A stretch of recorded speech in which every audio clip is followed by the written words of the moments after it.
Este vídeo é uma continuação do vídeo que está aqui indicado, que tratou da simulação de funções de transferência em tempo contínuo. No presente vídeo, queremos fazer a discretização dessas funções de transferência e simulá-las em tempo discreto. As funções de transferência são as que estão indicadas aqui, elas foram discutidas e apresentadas no vídeo indicado aqui, e chamamos essas funções de transferência de G1 e de G2 para os fins de apresentação que se segue. Então, o primeiro ponto é como discretizar uma função de transferência em tempo contínuo. Então, nós vamos utilizar esse comando, que vem da biblioteca de sinais. Okay? Aqui aparece contínuo to discrete, para discreto.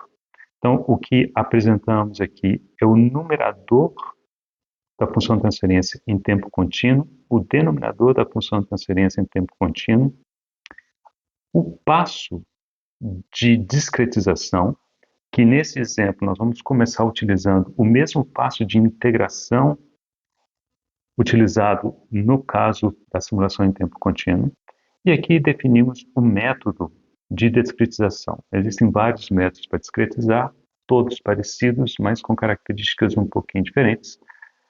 Talvez o método mais comum é esse método ZOH, que é o segurador de ordem zero. Ele pressupõe que existe um segurador de ordem zero na saída da função de transferência. Okay? Então, apenas a descrição do método está indicada aqui, nós não vamos entrar nesses detalhes agora. Okay? Bem, então, dessa maneira, obtemos a função de transferência em tempo discreto. Então, esse é um objeto G1D, indicando que é o discreto. Mas eu quero fazer outras coisas com isso. Vamos supor que eu tenha essa função de transferência em tempo discreto e eu queira tirar dele o numerador e o denominador em tempo discreto. Então, eu pego, esse é um tuple, né? Esse G1, na posição 0 aparece o numerador, na posição 1 aparece o denominador. Okay?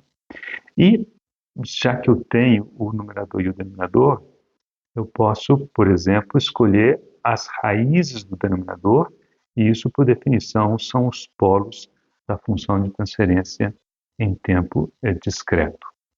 Okay? Então, esse comando me dá essa variável em que eu apresento os valores dos polos, dois polos, evidentemente, a função de transferência em tempo contínuo era de ordem 2, na hora de discretizar, essa ordem se mantém. Então, também tenho dois polos, agora dois polos no plano Z, por isso que o fato desses polos serem positivos não deve assustar ninguém. Felizmente, os dois estão dentro do circunferência de Hermitario, portanto, são polos estáveis. Okay? Bem, vamos gerar a função de transferência de uma outra maneira a partir dos polinômios discretos. Posso utilizar esse comando sgTransferFunction, né? E observe que até este ponto, essa parte para a esquerda, é exatamente a mesma coisa que a gente fazia em tempo contínuo. Então, como dizer para o comando do Python que esses polinômios são em Z e não em S? Isso vem aqui. Na hora que a gente entra com o DT, a gente especifica dizendo, olha, é um polinômio em tempo discreto. Interprete-o como sendo um polinômio em Z, tanto o numerador como o denominador. Okay? E aqui, então, temos outra função de transferência que, claro, equivale a essa primeira, sendo que a primeira foi obtida a partir de polinômios em S, e agora essa aqui foi obtida a partir de polinômios em Z. Isso aqui é a mesma coisa, só que para a segunda função de transferência eu não preciso repetir.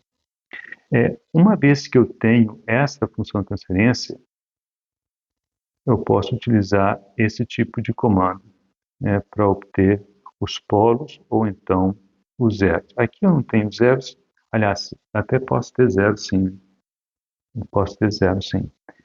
Mas aqui temos os polos e esses polos, claro, tem que bater com os polos obtidos nesse comando. e efetivamente é o que ocorre, né? Então, aqui esse polos 2D, polos com P minúsculo, aparece aqui, esses números são exatamente os mesmos. A observação que havíamos feito para o caso contínuo vale aqui também. Temos um polo muito perto de Z igual a 1, então esse é um polo bastante lento, e temos um polo muito mais perto da origem do plano Z, um polo bem mais rápido. E o zero, que existe na segunda função de transferência, pelo menos, é um zero também muito próximo a esse, né? É um zero rápido que tende a anular um pouco o efeito do polo rápido. Em laranja estão os comandos correspondentes em MATLAB. Então, em MATLAB, a discretização pode ser obtida pelo comando C2D, né, que segue a mesma filosofia desse daqui, né, Continuous to Discrete, em que eu coloco a função de transferência em tempo contínuo, o intervalo de discretização, que no caso aqui é igual ao intervalo de integração, e o método de discretização. E no caso de eu já ter um objeto que é uma função de transferência em tempo discreto, essa função simplesmente retorna os polos. Okay? Aqui temos a simulação, daqui a pouquinho eu vou falar da simulação. O que eu quero fazer agora? E aí logo depois farei a simulação.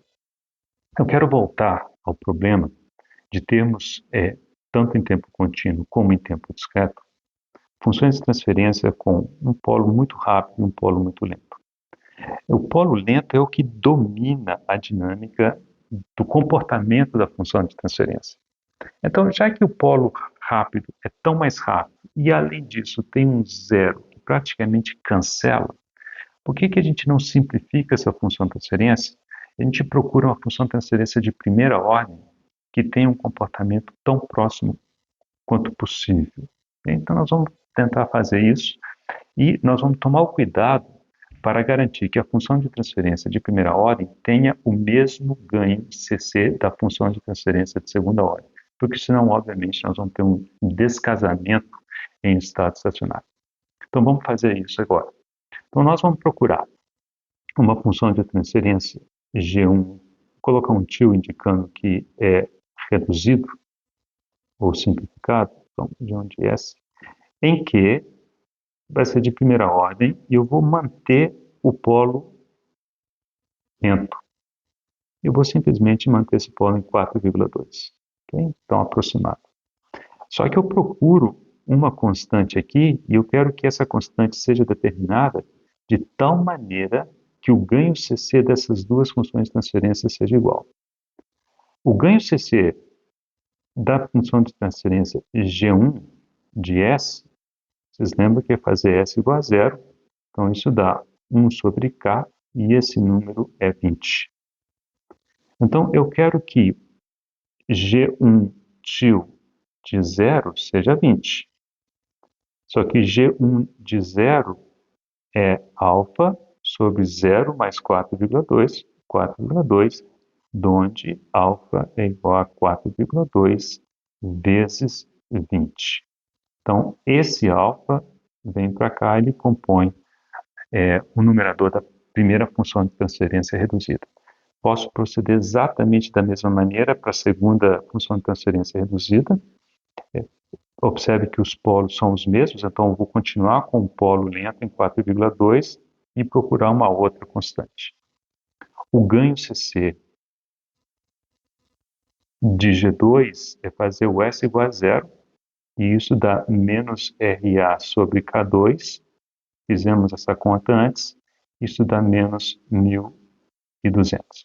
Então, seguindo o mesmo raciocínio feito anteriormente, vemos que o beta aqui é menos 1.200 vezes 4,2. Então, agora nós vamos simular essa função de transferência e essa função de transferência.